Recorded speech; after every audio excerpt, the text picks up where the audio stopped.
welcome back into the House of L. I'm Derek. I am excited, really excited to be joined today by somebody whose online work I have been following for some time now. He is a huge Batman fan. We will not hold that against him. I, too, am a huge Batman fan. It is Justin from the Epic Film Guys podcast. Justin, how are you doing today? I'm wonderful. Thanks a lot for inviting me on to the show. I'm super excited to be here.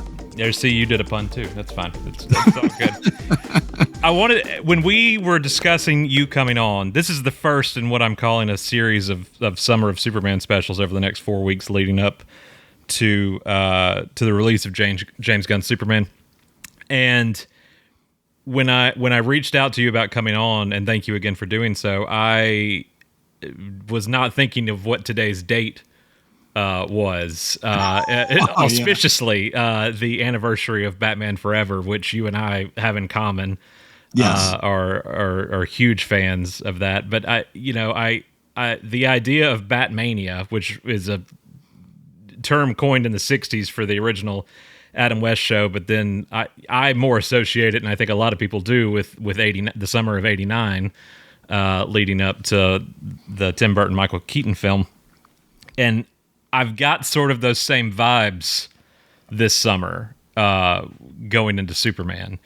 Now, how old are you? That's a rude question to ask out of the gate, but How old am I now? Yeah, how old are you now? How old were you in '89? Do you remember? Yeah, I do. Absolutely. I saw Batman '89 opening night. I was 5 years old. There you go. Yeah. So same. Yeah. Because you were on, I went digging and I found my original first grade folders because I knew I had them somewhere. Oh man! So that you have something that I don't anymore. I used to have those. I don't have them anymore. Yeah, I don't. I might put one aside for you because I remember that's awesome. I had two, and I was like, I know I've got this somewhere. I almost pulled out my Forever glasses, but they're wrapped in bubble wrap, and I didn't feel like taking them out. And I know my luck, I would have shattered them after all these years. They're pretty durable. I'm not going to lie, because I've drank vodka out of them plenty of times, and on some rough nights, I'm like, just drops out of my hand. Like, whoa, okay, that put a dent in the floor. I shattered a Flintstones one time. And, wow, okay. Yeah, that took a lot. But and those were really the only two that McDonald's did those for, right? That's correct. Was Flintstones and Batman Forever. A hell of a 1-2 punch on those two films. But it being the anniversary of Batman Forever, again, I'm a huge Batman Forever fan. Huge Keaton fan, and I'm just kind of having that same feeling bubbling up, watching everything roll out as the marketing train has left the station for this summer's Superman. Seeing the shield everywhere. If I had hair, I might buzz the shield into the side of my head, but probably not. But let's walk it back for you, being a huge Batman fan. What are your Superman memories as a child? What made you enjoy that character? I mean, it's got to be the first time I fell in love with Superman was the old cartoons, the original cartoons. Like grandmother had old VHSs that she got, like, I think they were like dollar store, but they were like, they'd have like 5 or 6 of the cartoon on there. And that was like my first introduction. I mean, I knew of Superman. I know that I had a Superman figure prior to Batman '89 coming out, and I had like a Batman figure from the Superpowers line. I had the Flash, I had Robin, and all that stuff. But I wasn't like, it didn't hit until I watched those cartoons, and then my father years later showed me the original Dick Donner film. This is years after Batman hit me. So my first introduction to superhero fare in a big way was Batman '89, absolutely. And I came in my adulthood to really start to deeply appreciate those films. And then I think it was leading up to Superman Returns that I started to get really hyped, because I knew that I was going to be able to, as an adult, experience a brand new Superman movie. And I had so much anticipation, and I don't want to talk about that film ad nauseum, but my reaction was slightly mixed. And, I mean, I still appreciate the film, and I loved the buildup, because, I mean, if you remember, the marketing train was huge on that thing, and it didn't benefit it. In the long run, the movie just didn't match with the marketing, I think, in a way that, dude, Brandon Routh's face was everywhere on everything. And I bought everything, and I got everything. And it was just, when you're an adult, you get to experience things differently because you're not a child. So your parents can't tell you, no, you can't have that. I say, no, I'm going to have that. I'm going to buy all of that. I'm going to just, indulge in it. But I have adult money now, and that's what I'm going to choose to do with it. But absolutely. Go ahead. No, go ahead. No, I was just going to say, so for me, the cartoons first, but it wasn't, I won't even lie, my deep appreciation for the character didn't come until I was probably my late teens, early 20s. I do remember, of course, the returns train and just being all in for that. First time in 19 years we had a Superman film on the big screen, and we started this podcast just a little less than a year before the movie came out. So we were talking the hell out of that thing leading up to it. And, 12 years ago with Man of Steel, I remember the marketing for it, obviously, and being engrossed in it. I'd never felt like it touched what Returns was at that time. And maybe it was because they marketed more towards kids, and there were, Ken and Barbie figures for Superman and Lois, for Brandon and Kate, and that kind of stuff. And it was on chip bags and Mountain Dew and everything. Yeah, and Man of Steel didn't go as far in that direction. They dialed it back. Yeah, they dialed it back. And I think they knew, in a smart way, Warner Brothers was smart to do it, because they knew after probably seeing what Zach was doing that it wouldn't have resonated in the same way. Right. But we did get, for Batman v Superman, Batman and Superman cereal and every other, they blew it up with that. So I think they went hard on that, even though, once again, the marketing didn't match the movie, but I was all for it anyway. I said, the hell with it. I'll take all of it again, please. Same here. And so with that in mind, looking back on those two things and everything you've seen since, I don't know, that first picture of David dropped last year about this time. I can't believe it's been a year since the suit reveal. Yeah, but now crazy. We're, less than a month away at the time of this recording, which is insane to think about. Do you feel it's on that same kind of track as what Returns was, or even more so at this point? I think more so. Marketing's such a different animal than it was 19 years ago. I mean, social media was a thing, but it wasn't to that level. I mean, I was living on the superhero hype message boards. We just released our Batman Begins 20th anniversary retrospective. I talked a lot about that movie and in regards to my following the production day by day. And I did similar for Superman Returns, because that was our way of finding things out, looking for behind the scenes pictures, over analyzing the suit every day ad nauseum constantly. I mean, that was a big thing for that one. But I think that the difference is if someone didn't like something back then, they didn't start a campaign against it. I mean, we saw in '89 what happened with Keaton, but then a trailer shut most of those people up. And then on opening day, 9 out of 10 people loved the movie or thought he was the greatest. And it took years for anyone else to say that anyone was as good as Keaton as Batman. That's all they needed to do, is release a picture, release a trailer. It's over. Yeah. Here, I don't want to give much. I don't want to feed the trolls too much per se, but there's just this underlining, they're there. We know they're there. They're trying their hardest.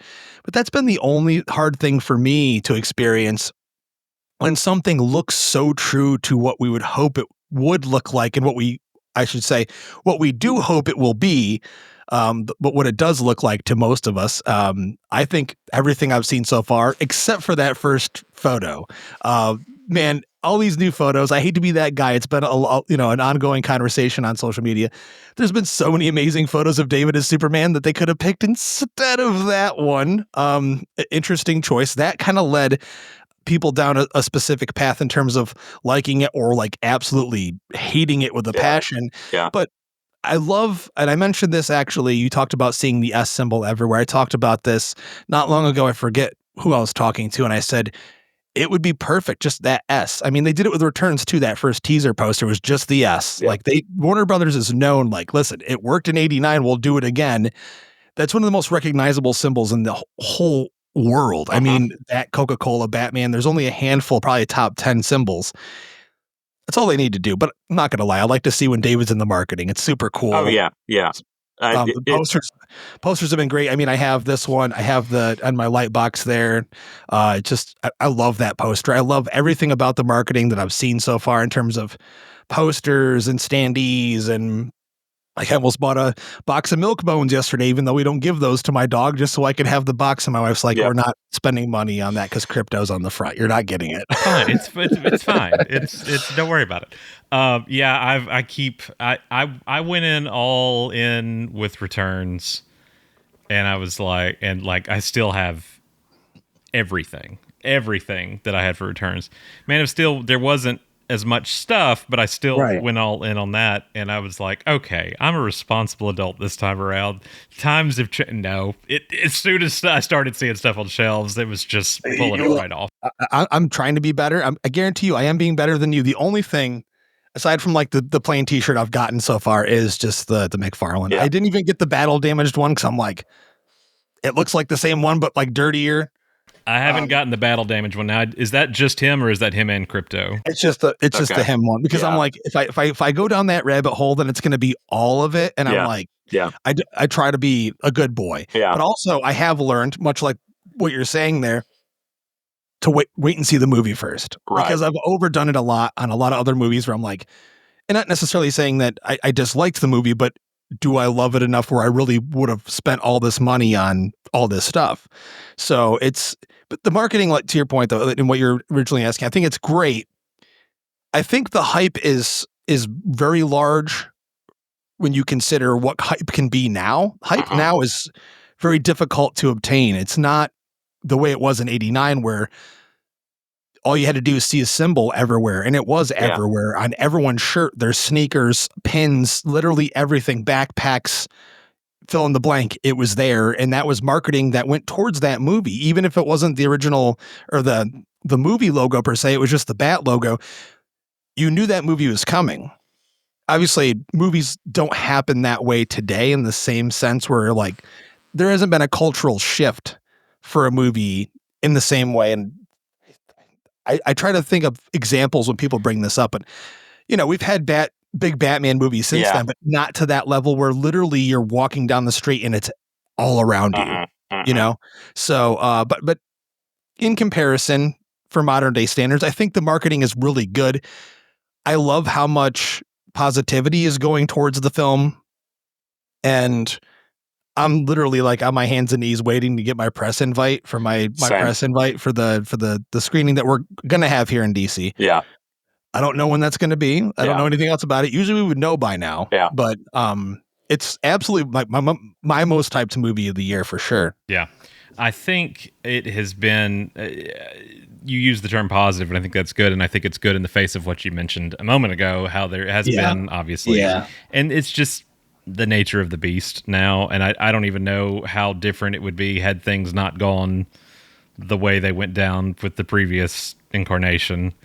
Some people are never going to be happy. Yeah. And I think in the back of my head, I don't bring it up or anything on social media because it would just cause a tirade of nonsense. But, if Henry had stayed along and they were going to do this movie, the same movie, but with him, they wouldn't be happy either. So you got to let the filmmaker, the artist, the person driving the bus, drive the bus. You don't have to stay on it, man. You can get off. You have free reign, free will. There's a stop up ahead. You're welcome to exit anytime. But, I mean, I'm outspoken. We were huge Snyder fans. Yeah. And we were when Batman v Superman came out, when Man of Steel came out, we caught a lot of flack for defending those movies, and we continue to. And now it's like I'm having to defend this against the people that loved those movies along with me, just because I love a character that I want to see new versions of. Like, that's why comic book fans don't make much sense to me, because when they read comics, yes, you can say I like this guy's writing in this run or whatever it is, but you don't have to read every run. You can read the one that you like. Right. But how many interpretations of these characters we've already gotten, up until this point. You're really that angry that we're getting another one, like a different one that seems a little bit more true to what most people in the general public think of when they think of the character of Superman. I don't know. Yeah. Me, it doesn't make much sense, but I don't know. No, I'm with you there because I'm of the mentality I don't engage. I come from a place of positivity. Sure. I celebrate. I've been a fan for 4 decades now. Those are literally my. You probably can't see them off screen. Those are literally my first Superman pajamas framed on the wall over here at the age of 2. That's hardcore, dude. Yeah, That's I mean, hardcore. I think not everything has always ever. I take it like I try to take most things in life. That if I didn't like it, well, that wasn't intended for me, and it was intended for somebody else, and I hope they enjoy it. Sure. So I try to always have that outlook. And as much now, and I feel like a kid with everything revolving around this coming out. I feel that way, and I was really excited in 13. I was really excited in 16 for both of those films. I still enjoy a lot of aspects of them, not every aspect. But what I don't enjoy is seeing people be mean to people in any facet, not just over that, but just in general. And I've always just subscribed to the idea of like you play in your sandbox, I'll play in my sandbox, and if we want to combine sandboxes at some point, we will and discuss. But I mean, at the end of the day, let's shake hands and go on. There's no need to be for hate to come into this, especially from a character that exudes so much positivity and hope and all these these things that are in the pro column. And so many of these people adding to the con column over and over again. My eyes just roll. I feel like I'm having a stroke sometimes. My eyes just roll back in my head, and I have to move on. Yeah, there's not enough time in your life to spend any second that you don't have on negativity like that.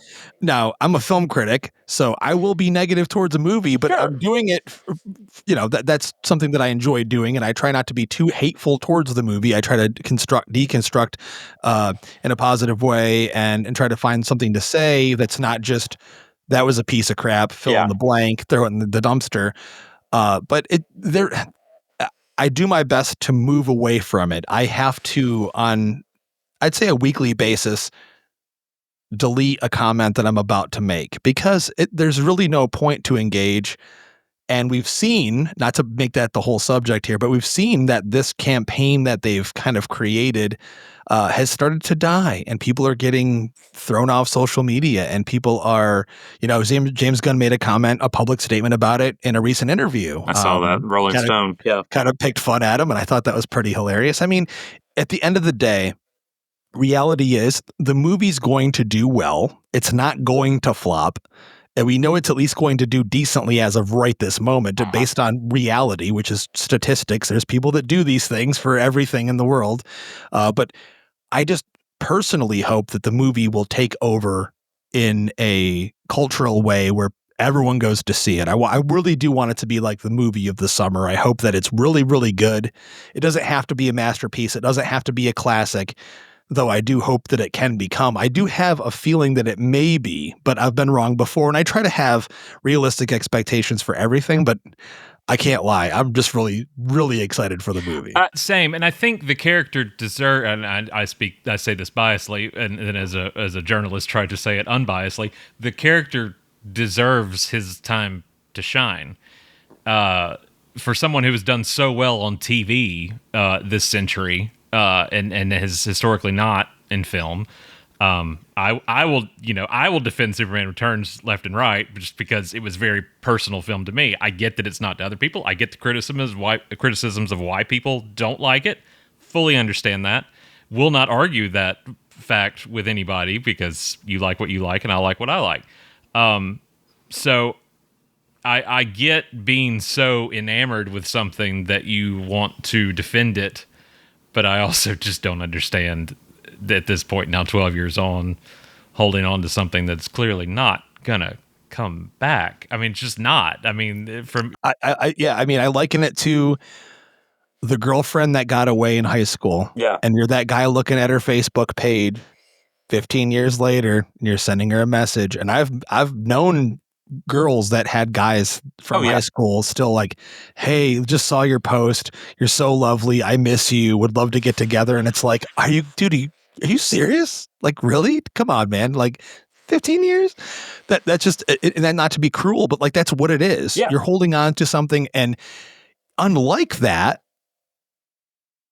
if you love those movies, you own them. They're on your shelf, just like I have. And you can go watch them every day if you want to. You can enjoy the nuances of every scene. You can pick them apart and frame by frame, you have those available. They're not obsolete because a new version. This is the same argument people have with when remakes come out or sequels, unnecessary sequels. So a new Spaceballs movie is coming out. Dude, you still have the original on your shelf. It's not going to hurt you. It's not going to, as the saying goes, ruin your childhood. Right. It's not going to do any of those things. It'll come, it'll go, and you'll live your life. And the next day will come and you'll have more life to live. So that's what I would like to tell those people. And what I find interesting is 9 times out of 10, I do believe that these same people, if they were in a room with you in a conversation amongst other fans, they wouldn't even bring the same tone that they bring on the internet. It's that internet strength they like to have. Keyboard warrior. The facade makes for a greater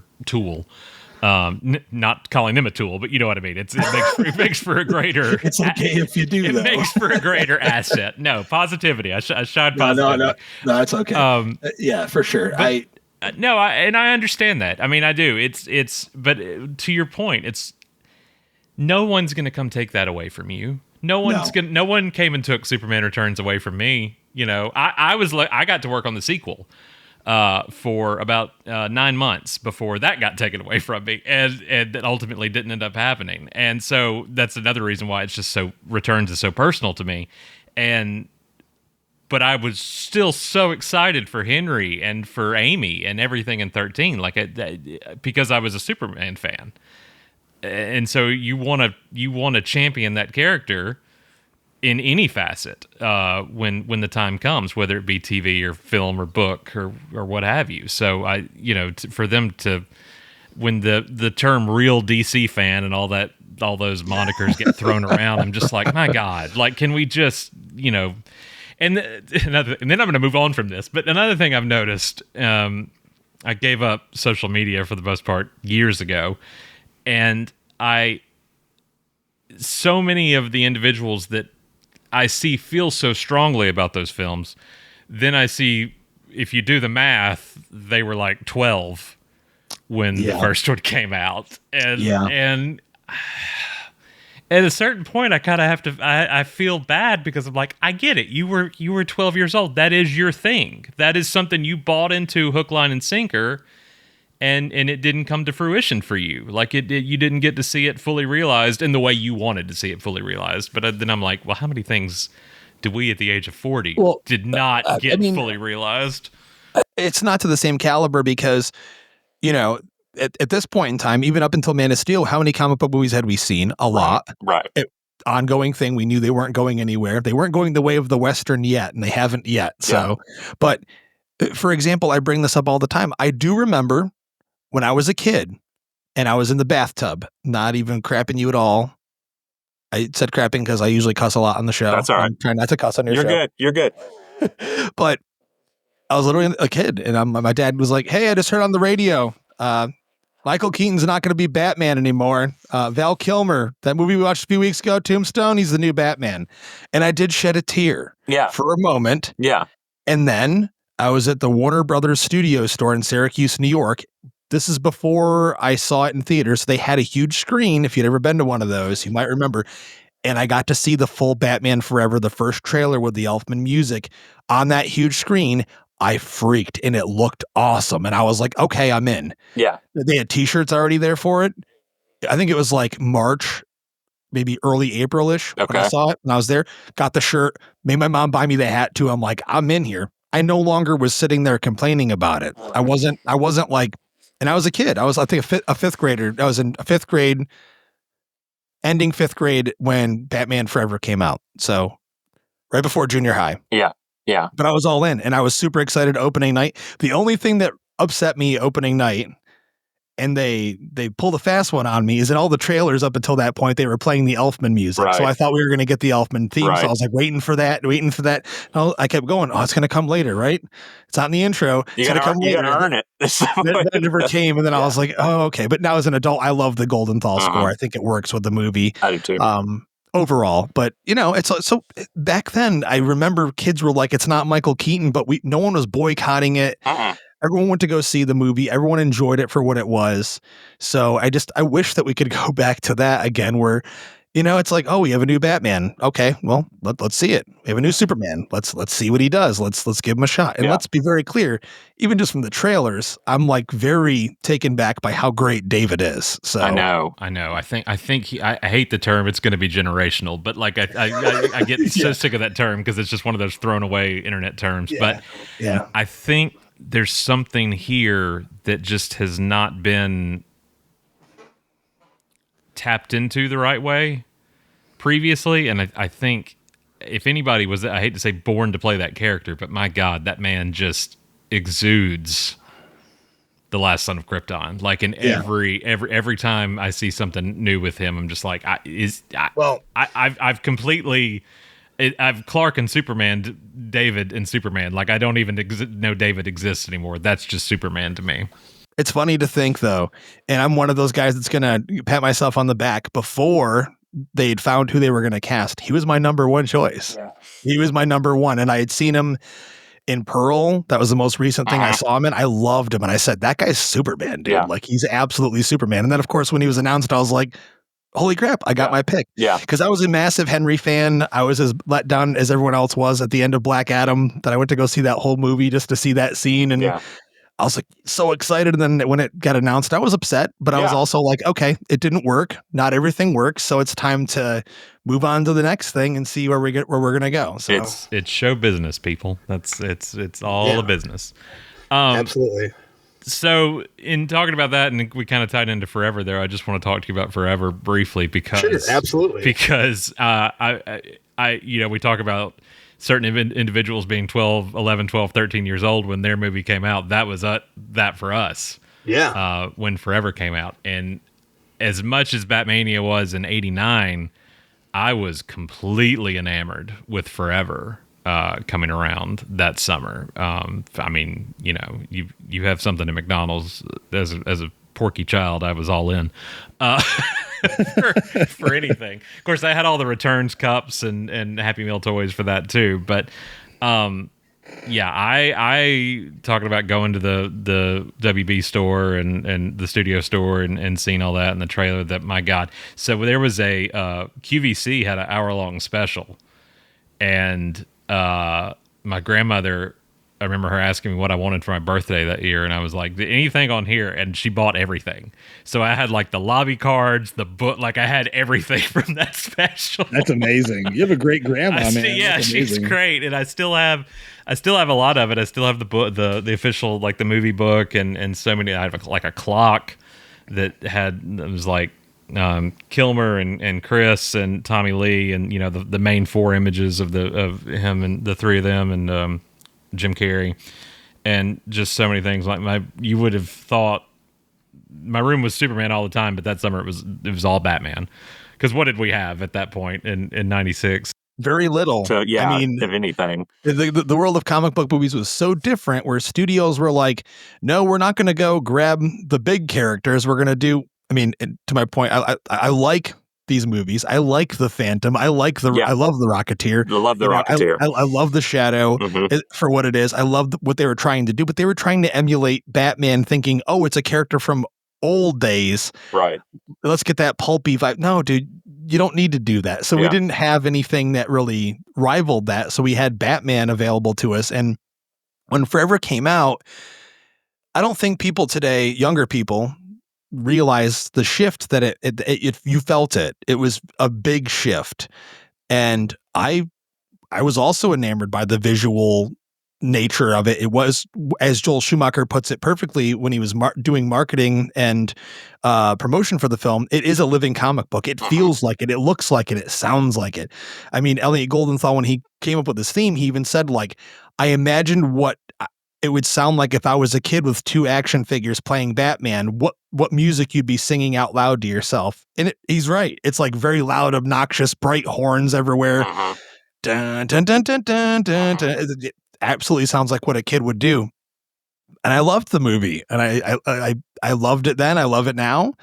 I never ever gave it any crap at all. I mean, I will say, yeah, as a kid, I missed Michael Keaton, but also in retrospect, a lot of people say, "Well, I wish Keaton was in it." It wouldn't. I don't think it would feel the same. Oh, it wouldn't. It wouldn't have the same vibe. The odd man out. It just what he was doing with the character would not have worked in that movie. Val was perfect for that movie. Even the version that we saw that's darker, the Schumacher cut that we got a chance to see, I still don't think he would fit in there. I think you needed a fresh.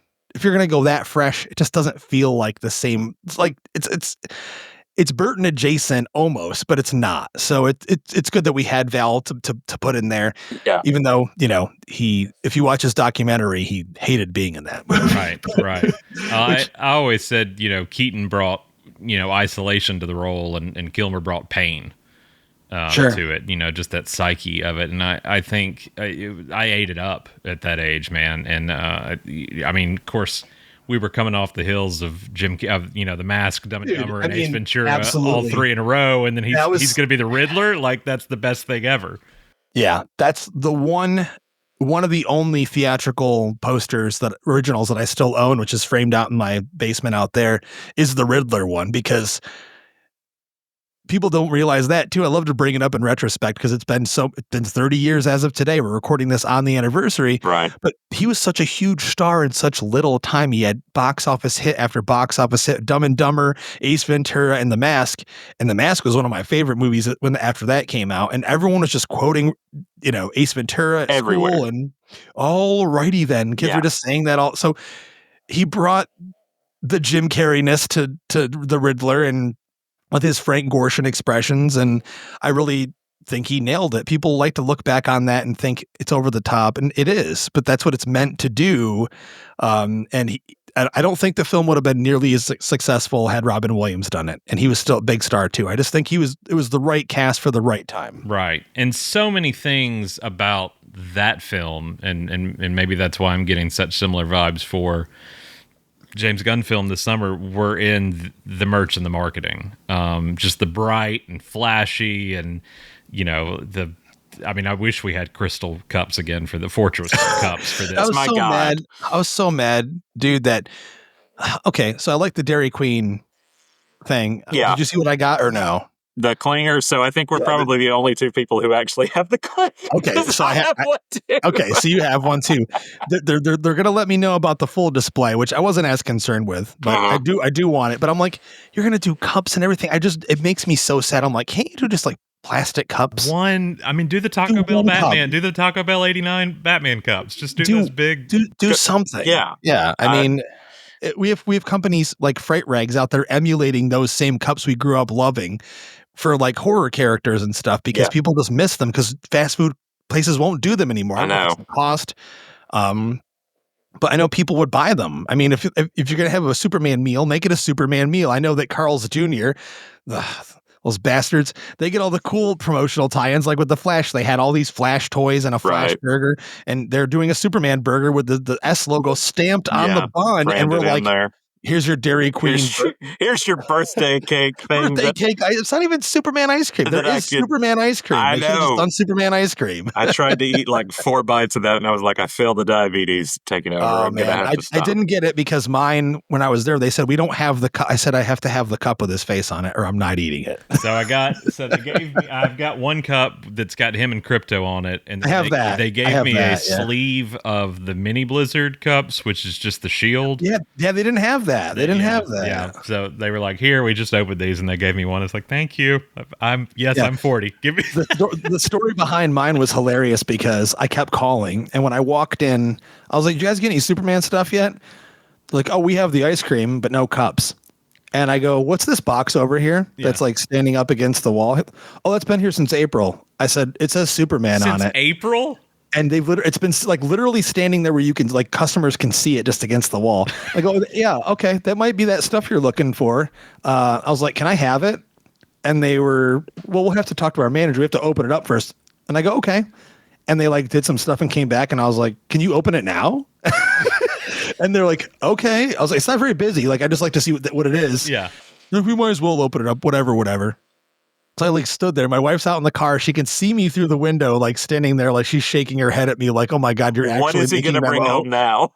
You're making them open up this cardboard and all this junk that our house is already filled with old 30-year-old junk." Yeah.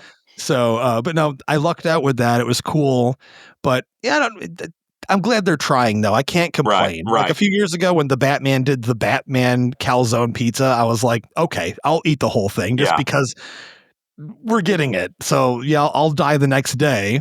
Yeah, exactly. I'll pay for it for a couple days, but yeah, I wish it's just not the same as it was. I still have my Ghostbusters 2 Hardee's cups. Oh yeah, and that was bread and butter back then, man. If you had a fast food, I'm a sucker for a fast food movie tie-in. That's what I'm all about. Do you remember though when you were a kid and you went home with just that cup? That made your whole night. You're I have this awesome cup. Yeah. Well, and the glass, like the Great Muppet Caper glasses, and all that Burger King did, and like all those, like that's just money on the table to me right there. You should be, because I'll buy all of them. I'll buy all of them right now if you had them. Yeah, every time I see a disposable cup, it just depresses me. I have a whole box, a brand new unopened box from Batman Returns of all the toys, just wrapped still. Wow. That's incredible. I got them from when I got I have the standee, the cup standee in my basement here. I drove 10 hours to go pick it up. And the lady, she just was a McDonald's employee, and she had that, and she goes, "Do you want this box full of other stuff and all this other stuff?" And she just loaded my car up, and I was like, "Oh my God, this is like just brand new unopened toys." Like I'm not going to sell them. They're just going to sit in my basement here with me, but just to know that you have a piece of film history like that, though, that meant so much to us as kids. Yeah. So I bet you have. Man, there's no way I still have a copy of this. The Warner Brothers catalog from like winter '89. I do have it. Yeah, it's over here. That's got all the Looney Tunes and the holiday one. Yeah, I could go get it if you want to. That you would have thought it was my first Playboy. That thing did not leave. I hid it under my mattress. Like that thing did not leave my side as a kid. Yeah. Like I had annotated it. Like everything. I want this. My dad worked for a textile company, and so they made some of the stuff that went for like like I think maybe there was like a Joker bomber jacket or something in there. I can't remember. Anyway, it something had to do with their company. So he brought that home, and I like ran with it. And there's no way I still have it anymore. But I was obsessed with that thing. I mean, it's just another one of those key memories for me in the marketing and merch surrounding 89. Those were everywhere. And then there was the pamphlets. I have the pamphlet still. Those were given out to theater goers when the movie came out. They'd hand them to you as you were walking in the theater. Imagine that kind of marketing. Like, here, go buy stuff. As you just paid money for the price of admission to go see the movie you haven't even watched yet. Here, look at this before the movie starts, before the trailers. That's genius marketing. No one ever thinks about doing that anymore, because people usually, if you just hand them a piece of paper, they just throw it out or whatever it is. But it was a nice, pamphlet. I still have that too.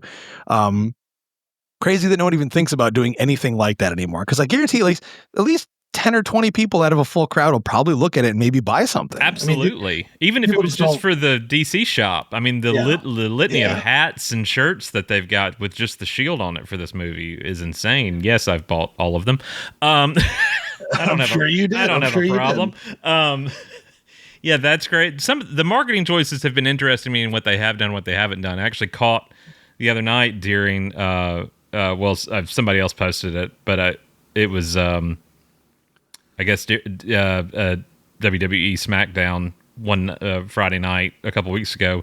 Oh, the guy in the shirt, and I was like, oh, they're doing like the smile marketing thing, and that guy actually shared our picture and was like, nope, I was just in the audience, and he was like, that was me.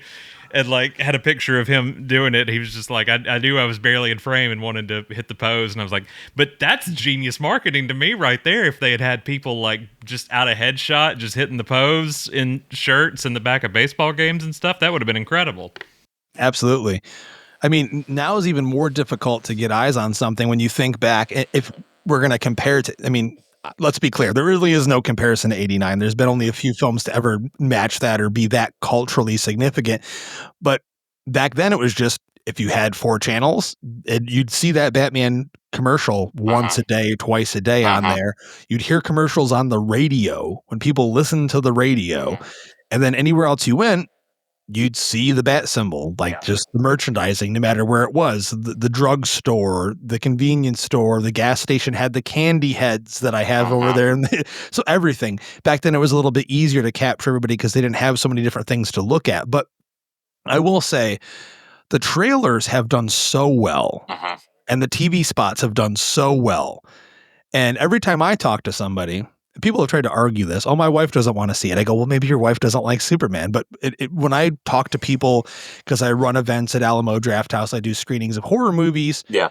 People talk about it like openly without me bringing it up. They'll be talking about stuff and then, oh yeah, Superman, so it just comes up naturally. And I haven't heard a single person say that looks dumb. I don't want to see that. I think as long as early word of mouth is positive, which I have a strong feel. I mean, I don't think any James Gunn movie has gotten bad word of mouth in the past 10 years. I think all of them have gotten good word of mouth, and that helps. Yeah, I think I if you had asked me 3 years ago who had I wanted directing a Superman movie, I don't know that his name would have been in my top 5. No, definitely not. I had a couple other names in mind. Yeah, of course, me too. But his absolute passion for 78 and for Donner and everything has really swayed me. I mean, yes, I'm an easy get when you start doing the flying blue letters and those types of visuals. I'm a sucker for that. As soon as the 3D blue letters came up, I was like, there it is. There it is.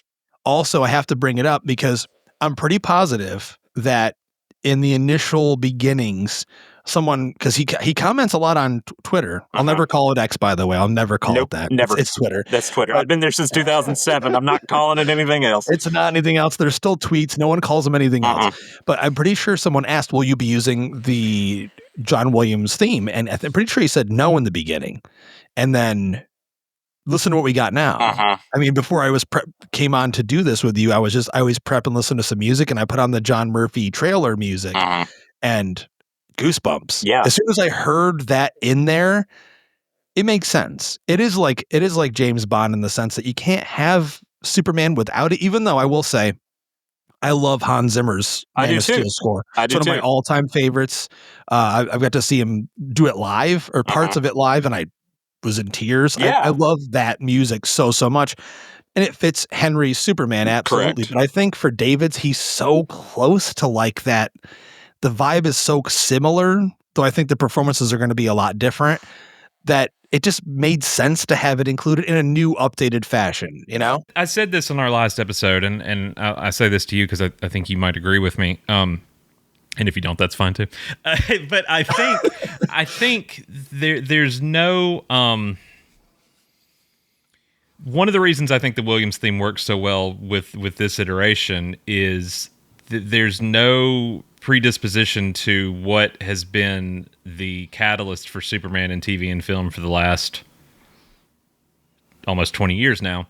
And that is the what if scenario. Well, what if he was gone 5 years and came back into a world that's changed? Right. Or what if he is a teenager developing his abilities and he's not Superman yet? Or what if he's been Superman for 20 years, but now he's got twin sons and has to move back home? There's been all these stipulations to the character that try to make it work in a different medium than just being Superman. And the difference here is David is just Superman. I mean, that there's no scenario, seemingly at least, that we know of, where it's trying to put some spin on the classiness of the character. Like he's just playing the just, I hate to say all American, but truth, justice, and a better tomorrow and all that. But he's just playing that Superman. There's no predisposition to something else clouding the character, and I think that's what does it so well. Because I'm like you, I love the Zimmer theme, and it works so well, and the Junkie XL, that works so well for that version, that heavy percussion and all that. I love Flight. It's a beautiful piece of music. The whole beautiful. sequence of him leaving the scout ship and everything is wonderful, and I'll defend that left and right.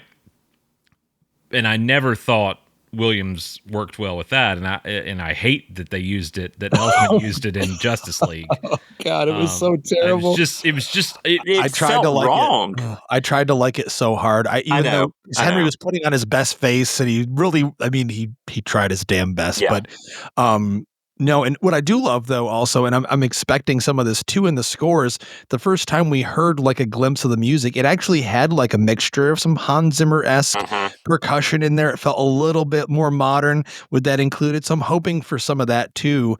A good blend of both, because hey, there's no reason to stick to one specific thing. I think there's room for all kinds of interpretations with the music. I mean, and it looks like there's going to be some amazing action in this movie as well, which sure, put all those drums in there if you can. Sure.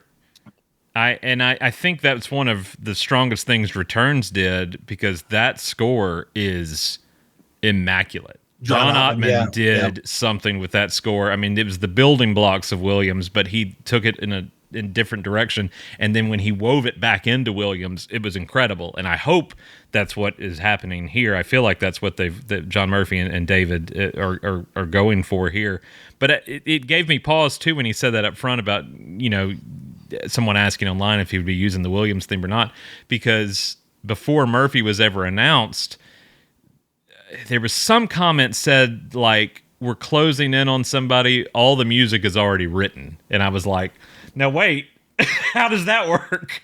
So that gave me pause at the beginning. I was like, to me, that means you're going to use what you know. And I hope it's not just the march. Like I hope the flying seat, like Lois's theme. Oh, absolutely. I would love like a menacing version of the March of the Villains, like Lex and Otis's music. Like I would love that if in the Fortress theme and Krypton and all of that. Like if there were new versions of all that, I think would be fantastic. But much like you said, and I said this on our last episode too, I feel like that march has transcended the Donner era and the Reeve era to something grander, because of how many people, if you picked an average person on the street and you played them Flight, they might know it's from that, but probably not.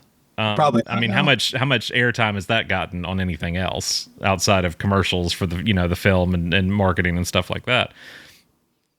The Williams theme's in everything. I mean, it's in Seinfeld. It's in the Lego movies. It's in, pick something and you've heard it in it. It's in American Express commercials. So it's become this animal that I think has grown past what it was intended for, while still paying respect to it. True, very true. I think John Williams' music in general, the documentary that came out on Disney Plus, I think it was late last year or something, they talk about just that, the impact where his music is more known around the world than any other music. It's permeated the culture and just stuck around, and people that don't even watch the movies, that have never seen them, they know the theme. I was lucky enough, I have to boast a little, Washington, D.C. here, Kennedy Center, they did a birthday event for John Williams. He was there. Spielberg was there. I got to meet Alan Silvestri there, and among other people. I never thought I'd get to hear the Superman theme played by a orchestra, and I got to hear it. He didn't do it. He didn't conduct it, but he was there. Yeah, he was just, because it was to celebrate his birthday. He did like a long montage of all of his. Well, not all of them. I was kind of bummed about a couple they left out, but a lot of his bigger themes, and I got to hear dun dun dun dun dun.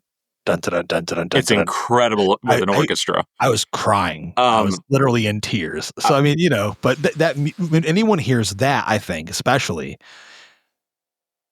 everyone knows what it is. Everybody knows what it is. Just like Star Wars, everybody knows what it is.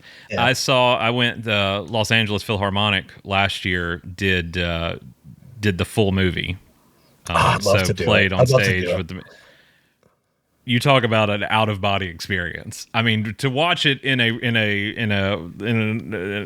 opera house, the Walt Disney Concert Hall, with a crowd full of people that were just applauding and standing up and at all the right moments and laughing at all the good moments, because it is a hilarious film too. People don't think about that, but it's genuinely funny, like well done comedy timing in that film, left and right. But watching that with an audience and that, I don't know, had 72-piece orchestra, I don't know how many people were on stage performing, just took me out. Like, it was the most incredible experience getting to watch that. I recommend anyone go see their favorite film with live orchestra. I've seen Back to the Future. Yes. Jurassic Park, and then Batman 89 when they did that too. That one, though I'd heard the orchestra music played the music of Danny Elfman, that tour or whatever, but seeing the film start to finish with the score, these are opportunities when you get these as film fans, you just have to take them. And it is a different experience because that music is so important. It's the backbone of these movies. And especially when it's so iconic, like John Williams' Superman score or Elfman's Batman score, or any of the ones I just mentioned, you'll sit there and you'll cry the whole time. Absolutely. I wept. Oh God, the violin, listen to it. It's just amazing experience. But back to what you're saying, that's why I'm glad that they decided to include it. I think it just makes sense to this version of the character. And I think God knows what he's doing. He's seeing the footage. He's seeing how his performance is working throughout the movie, how he's portraying Superman and Clark. He's got a good indication if that's going to gel with the music or not in that theme. And I think if he nailed it the way that I'm hoping he did, then that theme is just ingrained in his version of the character just as much as it was with Chris's or Brandon's. I feel the same way. And just seeing, especially this behind the scenes footage that started to roll out here in the last few weeks, even his gait, like his walk when the cameras are not rolling. Well, I guess the cameras were rolling, but when he's not, in character, and he's just walking around in the suit with the cape flowing that gives me chills in and of itself, because I feel, and then, oh my God, the video with him and the kids. That was wonderful. Don't get me started. Like that was something special to me in and of itself, because and I'm gonna go back to the people we talked about earlier. I see, and then I'll be done with it. I see people be like, "Here they are! Come in, everybody!" Clown car. I see them. Like, why would you want Superman to be accessible for kids? Like, why do you care that kids like? Because I was a kid. I was a kid when I fell in love with the character. That's when my earliest memory is Superman. Those Fleischer cartoons, those Super Friends cartoons, and watching. Yeah, the Fleischer ones were the ones I was mentioning earlier. Yeah, watching the Adventures of the George Reeves show on Nick at Night on Saturday nights. Dude, I totally forgot that they aired those back then. I remember. Yeah. And that's when I fell in love with the character. Why would I not want that for kids? Why would I not want that for my own son? Like, why would that? Yeah, my kid's name is Lex. I did that to myself, but still, he has every right to hate it. But why would you not want? I have to ask though, did he come out so bald and so evil you just had to name him that? I got all the bald. Thankfully, is on this side of the microphone. We're not all blessed with what you got going on up there, Sarah. That is a wonderful head of hair, and hold on to every bit of it that you can. I will. I promise. It's almost all fully gray. That's why it's going to stay dyed, because I don't care. Nice. I'm going to live 14th for the rest of my life. But it's like, why would you not want another generation to fall in love with this so that it does exist on another plane for X amount of years? I mean, this character is nearly 90 years old, and it's 90 that hasn't, open to interpretation, hasn't been done well cinematically since the late 70s, early 80s, wherever you land on, Superman 2. Mileage may vary. I know, people argue Superman 3 left and right. I love Superman 3 and 4 because I grew up watching those probably more than I did 1 and 2. Got to give you props for that. Just say that right there. I mean, the key thing is now Batman, for example, there even is a scene that they cut from Batman 89. I'm sure the is it Halloween scene to show that he was, approachable by children, or at least that he wasn't a terrifying creature of the night to children. They cut that. I think it would have worked either way. But Superman, for example, as a child, he's the guy bright red, blue, and yellow, the flowing cape that you feel like if there was something wrong, you could go up and go, Superman. Absolutely. And reach your hand out, and Superman would immediately gravitate towards you and help you. Whereas, Batman, you're in a dark alley and you see that silhouette, you're like, oh, I'm out of here, dude. I ain't messing with that. Yeah, man, he might be a good guy, but I'm not messing with that because that's truly terrifying stuff.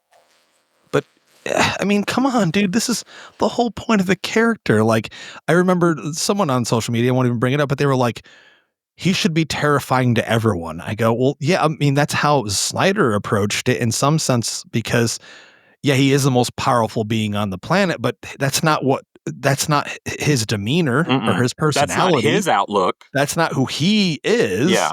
Even though everyone thinks that. And honestly, I really don't want to see a Superman movie where people are scared of him. I mean, that's fine to have an opinion on him, a strong one, and have issues against what he does. Absolutely. Especially the world we live in today. That has to be approached. You can't just pretend that doesn't exist. I mean, even in the Sam Raimi Spider-Man movies, which a lot of people are finding comparisons with this version of Superman, people were upset over some of the stuff Spider-Man did. They caused havoc, destroyed a building, fill in the blank. That's regular superhero stuff. That's fine. You can hate him. You can call him a nuisance if you will. But don't be frightened of him. I've always said the kids are the only exception to the Jim Croce rule. Kids can tug on Superman's cape any day of the week. I mean, you should feel comfortable enough to do that. So at the end of the day, it's like, if you want this character to exist another 90 years or however long, you've got to make it accessible to all. And I've seen, and there's a certain sect that'll call us liars, but I've seen kids in the store, excited to buy. I saw somebody the other day buying that crypto copter thing. Dude, when I went yesterday, because I go to Target a lot. It's right down the street. Whenever we need one or two things, we go to Target. And I look at the toys, even though I was just there like the day or two before. Sure. And there were kids there because they just put up the full display on the front, on the end cap there with David's face and everything. There were kids looking at the Superman toys. They were there and they were looking at Superman stuff. So just the same as when a new Marvel movie comes out and they're looking at that, or Jurassic World or whatever it may be, kids were looking at it. So it's not just 40-year-old guys buying this stuff. Okay. Let's be very clear. Yes, we're buying it. Yes, we are. But there's a whole lot more people buying it than just us. Yeah. And you mentioned that about Jurassic World and everything. It is kind of cool to me in talking about Batmania and summer of '89 and what a huge summer that was for movies. Has kind of given similar vibes to, this July of these three movies coming out.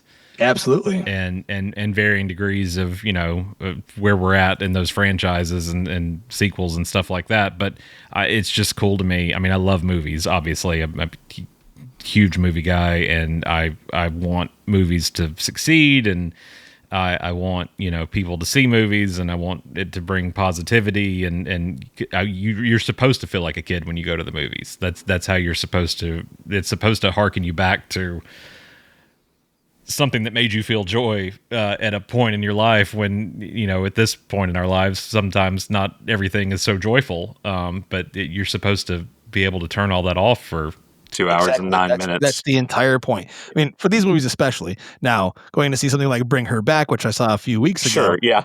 Not the same thing. But true, very true. With these big blockbuster movies, it is supposed to take you back to like everything is gone. You're totally just entranced by what's on the screen, the sounds, the sights, the action, the characters, everything there. You're just there for that 2.5, whatever it is, hours. And then when you leave, you're on a high, and it kind of helps you forget about all your everyday issues and the problems, your mortgage, your kids' braces that have to go on the next week and how much that's going to cost, all that stuff. Just regular Joe Schmo, everyday stuff. That's what these movies are made for. And it's about great storytelling. Yeah, and it's about the only disassociation I get at this age. Like, it's the only time I truly feel like I've everything else. As long as you're there, man, and you're not having people in front of you with their phones on, or they're not talking or texting, which, I usually luck out with that because I'm an Alamo Drafthouse guy, and we don't tolerate that crap. Right. But even if I try to tell people this too when they talk about it on Twitter. Oh, this guy had his phone in front of me the whole movie. I said, did you tell the manager? Did you go tell anyone? Right. Did you ask them to turn it off? I always do. I don't care. I'm not frightened by anyone in the theater. You know, you're there. You paid the good money for it. If they want to pay money and sit on their phone, they can go out and, the lobby if they don't want to watch the movie. But very true what you said. That's so the cinematic experience is so special in every single way. And that's what I'm telling you, I'm praying that Superman I have a good feeling, like I said earlier, but I really want this to do so well. I want it to be really good. I want this to be a movie that can bring us together, because I think especially right now, regardless of what your politics are or your beliefs and anything else, Superman is that one thing that I think can bring just us together on a pop culture standpoint and just enjoy it, good old fashioned fun, and there's hope there. Yes. And I want that to be conveyed in the film. Yes, absolutely. Justin, tell our listeners where they can find you. At Epic Film Guys on all social media platforms. We're available and on every single podcatcher and podcast platform, Epic Film Guys. We've been around for this year, I think it's 11 years, so we're old schoolers and we're not going nowhere, but we're definitely going to be releasing probably a spoiler-free and a full spoiler episode on Superman within the weeks of release. I dig it. Awesome. Look for that, everybody. And of course, you can find us everywhere at Super House of L, wherever you do your social media. And of course, the House of L is available on all podcatchers as well. And we want to remind you, if you are in the Cleveland, Ohio area the weekend of the film's release, even if you're not in the Cleveland, Ohio area, but you want to travel to the Cleveland, Ohio area, the House of L will be partnering with the Siegel Schuster organization for a special screening on opening night. That's Friday, July 11th, the 7:10 p.m. screening at the Capitol Theater there in Cleveland. You can head over to capitoltheatercleveland.com and get your tickets. Again, it's the 7:10 screening. We're going to be doing a live podcast after the movie with all of you in the audience. Going to have some trivia, some giveaways, and there might be a special guest joining us. Cool. So, very cool. So watch for that. So you can find out more information over on our website, superhouseofl.com, or like I said, capitoltheatercleveland.com is where you can get your tickets. Friday, July 11th, 7:10 p.m. screening. We hope to see you there. Justin, thank you so much. I was so looking forward to this, and you did not disappoint. Oh, thanks again for having me on. Anytime, seriously. We'll do it again. I think there's a movie coming out this summer. We probably should talk about what's probably. I think there's an idea there. Yeah, I like it. Thanks for joining us. We'll see you guys next time.